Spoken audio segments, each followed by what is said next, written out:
Good day mga bossing, sa mga naghahanap po ng kanilang makakatuwang sa kanilang mga negosyo. Meron po tayo ditong available na Mitsubishi L300 2025 model mga boss. So itong ating Mitsubishi L300, talagang maasahan mo to dahil yung kanya pong capability na makakapagkarga ka pa ng mas maraming gamit ng iyong mga produkto sa iyong business. Tapos pwede ka pang magsakay ng iyong tao. So hindi lang siya pang negosyo, pwede rin siya pang pamilya. So ito yung ating L300 2025.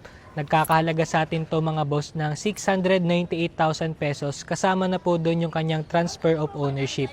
Tapos ito mga boss, meron ka pang 3 years warranty sa kasa at nakarehistro to ito mga boss hanggang 2028 mga bossing.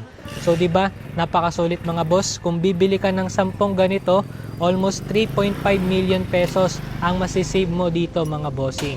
So pakita ko sa inyo tong ating isang unit, pero marami pa tayong mga available na Mitsubishi L300 mga boss. So ito yung ating Mitsubishi L300 na C16,000 pa lamang po ang kanyang tinatakbo. Pakita ko sa inyo.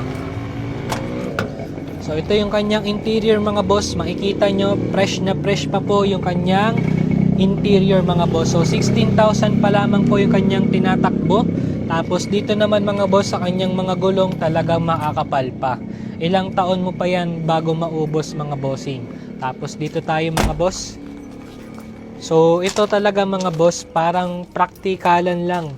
Kung hanap mo lang naman ay para sa business at pwede ring mga tao ang nakasakay dito mga boss. So upo tayo.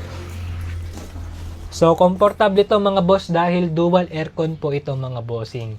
Yan, dual aircon. So pati dito malamig yung kanyang aircon mga bossing.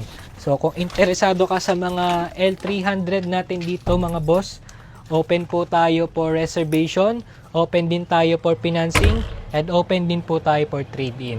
So yung location natin dito tayo sa Lucena City, Quezon Province, St. Jude Subdivision, Quiteria Street. So marami na tayong na turnover na mga L300, marami na tayong natulungan ng mga client natin mga boss na naghahanap na sariwa na L300 pero talaga sulit na sulit sa kanyang presyo.